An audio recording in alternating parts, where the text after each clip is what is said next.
26 जानेवारी भारत प्रजासत्ताक झालेला दिवस।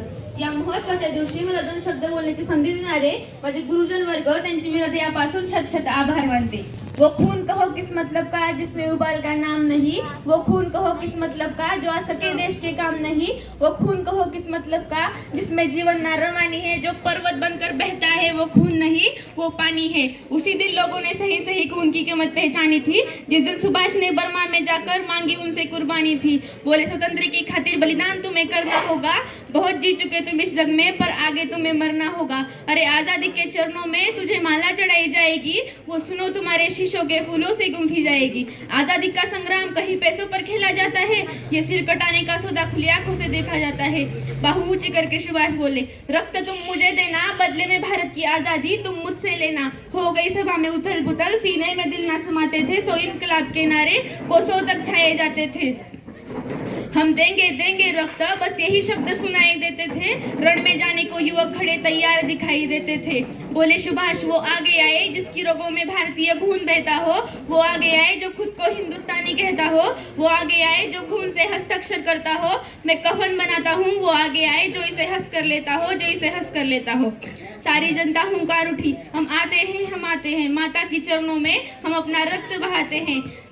उस दिन देखा साहस से भरे युवक बढ़ते ही जाते थे, चाकू छुरी कटारों से वो अपना रक्त बहाते थे, और उसी रक्त की शाही में वो अपनी कलम डुबोते थे, और आजादी के परमाने पर खून से हस्ताक्षर करते ही जाते थे। उस दिन देखा तारों ने हिंदुस्तानी विश्वास नया, जब लिखा भारत ने खून से इतिहास नया, खून से इतिहास नया।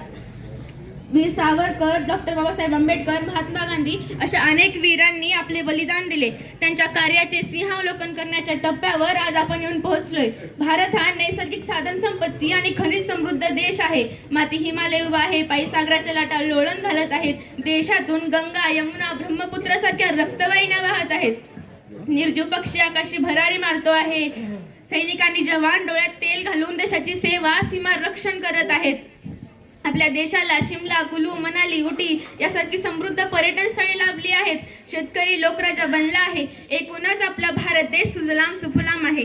आपल्या देशाला ऐतिहासिक आणि पौराणिक संस्कृतीचा वारसा लाभला आहे। अनेक जाती, धर्मांचे, भाषांचे लोक इथे गुण्या गोविंदाने राहत आहेत। संत ज्ञानेश्वर, संत तुकाराम, संत कबीर यासारख्या थोर संतांची भूमी असलेली ही भारताची संस्कृती आज जागतिक पातळीवर एक सर्वश्रेष्ठ संस्कृती मानली जाते। भारत एकाच वेळी अध्यात्म आणि विज्ञानातही अग्रेसर आहे। अनेक खेळ प्रकारात भारताने जागतिक दर्जाची कामगिरी केली आहे।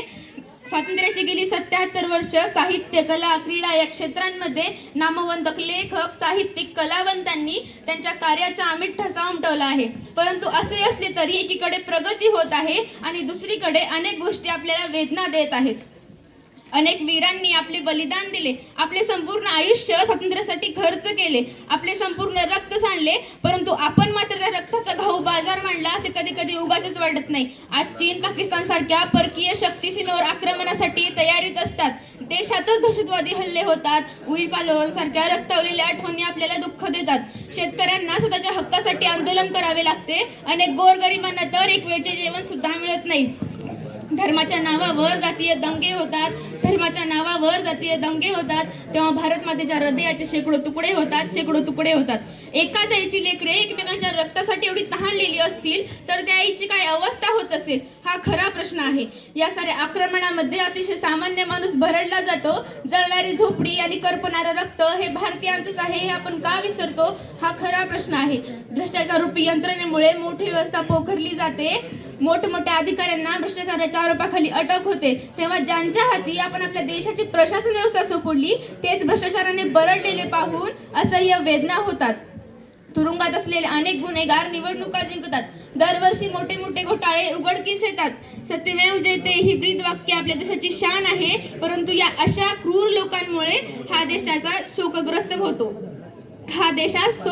होतो। सत्यमेव जयते हे ब्रीद वाक्य आपल्या देशाची शान आहे, तिरंगा आपला अभिमान आहे, परंतु या तिरंग्याचा अर्थ या अशा लोकांना कधी कळेल का, हा खरा प्रश्न पडतो। सामान्य माणसाच्या हक्काची भाकरी गिरवून करणारी ही मंडळी या देशाचे खरे मारेकरी आहेत। कधी कधी देशासाठी फासावर चढणारे तरुण, अवघे 14व्या वर्षी शरीरावर गोळी खाणारे शिरीष कुमार यांच्यासारखे तरुण पाहिले तर स्वातंत्र्याचा अर्थ कधी या लोकांना कळेल का, हे आपल्याला प्रश्न नेहमी पडतच असतो। आपल्या देशाने आपल्याला खूप काही दिले. आपली सांस्कृतिक, आर्थिक, औद्योगिक प्रगती तर झालीच, परंतु मूल्यांचा ह्रास होत गेला. त्या काळी इंग्रजांनी इथे येऊन आपल्यावर राज्य केलं आणि आज आपण तिथे जाऊन त्यांची गुलामी करतोय. हे कितीपत योग्य आहे, कोणी मला सांगू शकेल? फक्त तिरंग्याचे फोटो 2 दिवस मोजक्या दिवशी डीपीला लावणारा देशभक्त नसतो, तर समाजाची सेवा करणारा, समाजाला प्रोत्साहन देणारा, समाजाला प्रत्येक रीतीने मदत करणारा, देशावर प्रेम करणारा, राष्ट्रावर प्रेम करणारा हा एक थोर देशभक्त होऊ शकतो. तेव्हा एक शिकणारा व्यक्ती, एक शिकणारा विद्यार्थी, शिक्षक, डॉक्टर, इंजिनियर प्रत्येक जण एक देशभक्त असतोच, परंतु ते देशभक्ताची प्रवृत्ती फक्त समोर आली पाहिजे. या भाषणानिमित्त मला जी सरांनी संधी दिली त्याबद्दल धन्यवाद. जय हिंद, जय भारत.